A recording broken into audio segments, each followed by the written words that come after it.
Audio clip number 12، اس میں آپ انشاءاللہ عز و جل قرآن پاک کی سورہ بقرہ کی آیت نمبر 28 سے 30 تک کی تلاوت، ترجمہ اور تفسیر صراط الجنان سنیں گے۔ بسم اللہ الرحمن الرحیم۔ ترجمہ، اللہ کے نام سے شروع جو نہایت مہربان رحمت والا ہے۔ کیف تکفرون باللہ وکنتم امواتا فاحیاکم ثم یمیتکم ثم یحییکم ثم یحییکم ثم الیہ ترجعون۔ ترجمہ، تم کیسے اللہ کے منکر ہو سکتے ہو؟ حالانکہ تم مردہ تھے تو اس نے تمہیں پیدا کیا، پھر وہ تمہیں موت دے گا، پھر تمہیں زندہ کرے گا، پھر اسی کی طرف تمہیں لوٹایا جائے گا۔ کیف تکفرون باللہ، تم کیسے اللہ کے منکر ہو سکتے ہو؟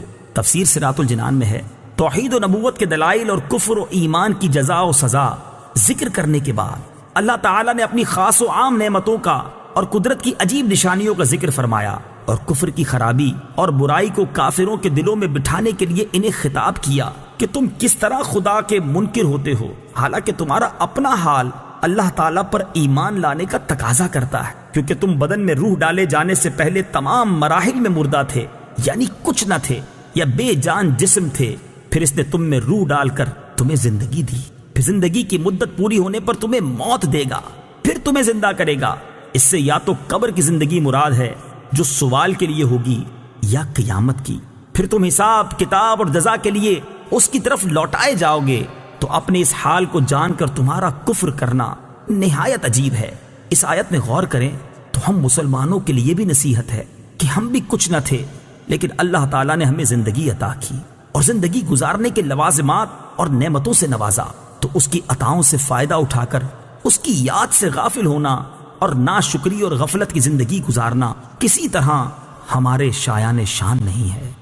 هو الذي خلق لكم ما في الأرض جميعا ثم استوى إلى السماء فسواهن 7 سماوات وهو بكل شيء عليم۔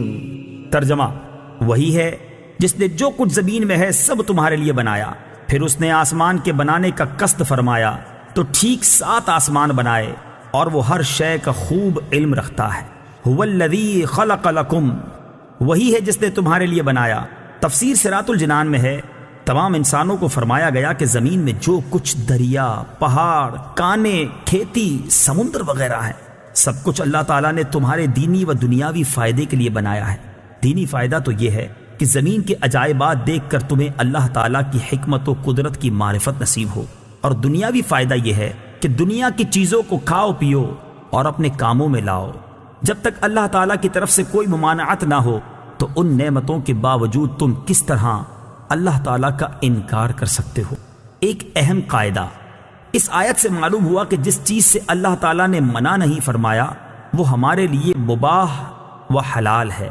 وَهُوَ بِكُلِّ شَيْءٍ عَلِيمٌ، اور وہ ہر شے کا خوب علم رکھتا ہے۔ تفسیر صراط الجنان میں ہے، کائنات کی تخلیق اور اسے وجود میں لانا اللہ تعالیٰ کے کامل علم کی دلیل ہے، کیونکہ ایسی حکمت سے بھری مخلوق کا پیدا کرنا ایک ایک شے کا علم رکھے بغیر ممکن اور متصور نہیں۔ کافر مرنے کے بعد زندہ ہونے کو ناممکن سمجھتے تھے۔ ان آیتوں میں کافروں کے اس عقیدے کے غلط و باطل ہونے پر ایک عظیم دلیل قائم کی گئی ہے کہ جب اللہ تعالیٰ قدرت و علم والا ہے اور جس میں حیات کی صلاحیت بھی رکھتا ہے تو موت کے بعد دوبارہ زندہ کرنا کیسے ناممکن ہو سکتا ہے؟ وَإِذْ قَالَ رَبُّكَ لِلْمَلَائِكَةِ إِنِّي جَاعِلٌ فِي الْأَرْضِ خَلِيفَةً قَالُوا أَتَجْعَلُ فِيهَا مَن يُفْسِدُ فِيهَا وَيَسْفِكُ الدِّمَاءَ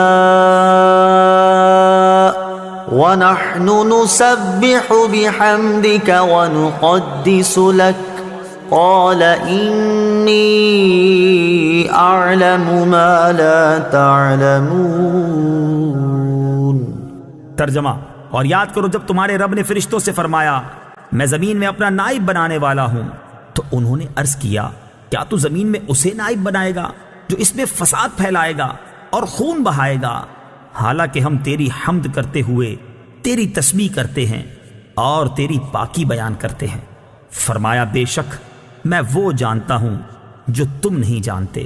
وَإِذْ قَالَ رَبُّكَ لِلْمَلَائِكَةِ، اور جب تمہارے رب نے فرشتوں سے فرمایا، تفسیر صراط الجنان میں ہے حضرت آدم علیہ السلام اور فرشتوں کے واقعات پر ضمنی تبصرے سے پہلے ایک مرتبہ آیات کی روشنی میں واقعہ ذہن نشین کر لیں۔ واقعے کا خلاصہ، اللہ تعالیٰ نے حضرت آدم علیہ السلام کی تخلیق سے پہلے فرشتوں سے فرمایا کہ میں زمین میں ایک خلیفہ بنانے والا ہوں۔ اس پر فرشتوں نے عرض کی اے اللہ عز و جل، کیا تو زمین میں اس کو نائب بنائے گا جو اس میں فساد پھیلائے گا اور خون بہائے گا، حالانکہ ہم ہر وقت تیری تسبیح و تحمید کرتے ہیں، یعنی تیری خلافت کے مستحق ہم ہیں۔ اللہ تعالیٰ نے فرمایا جو مجھے معلوم ہے وہ تمہیں معلوم نہیں۔ پھر اللہ تعالیٰ نے حضرت آدم علیہ السلام کی تخلیق کے بعد انہیں تمام چیزوں کے نام سکھا دیے، پھر ان چیزوں کو فرشتوں کے سامنے پیش کر کے فرمایا کہ اگر تم اس بات میں سچے ہو کہ تم ہی خلافت کے مستحق ہو تو ان چیزوں کے نام بتاؤ۔ فرشتوں نے یہ سن کر عرض کی اے اللہ عز و جل، ہمیں تو صرف اتنا علم ہے جتنا تو نے ہمیں سکھا دیا، ساری علم و حکمت تو تیرے پاس ہے۔ پھر اللہ تعالیٰ نے حضرت آدم علیہ السلام سے فرمایا اے آدم، تم انہیں ان تمام اشیاء کے نام بتا دو۔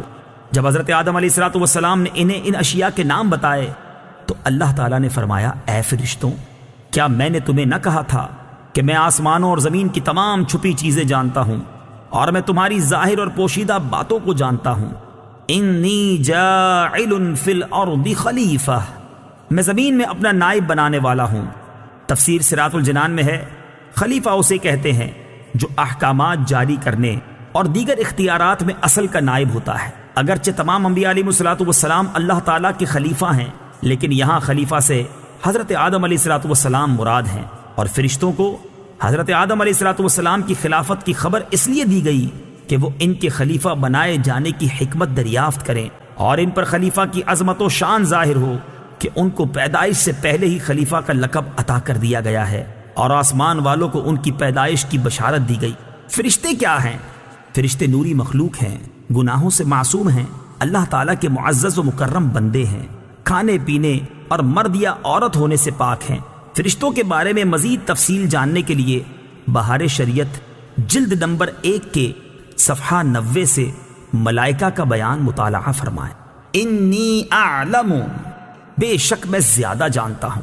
تفسیر صراط الجنان میں ہے فرشتوں کے جواب میں اللہ تعالیٰ نے فرمایا کہ جو میں جانتا ہوں وہ تم نہیں جانتے، کیونکہ خلیفہ بنانے میں میری حکمت تم پر ظاہر نہیں۔ بات یہ ہے کہ انہی انسانوں میں انبیاء بھی ہوں گے، اولیاء بھی اور علماء بھی، اور یہ حضرات علمی و عملی دونوں فضیلتوں کے جامع ہوں گے۔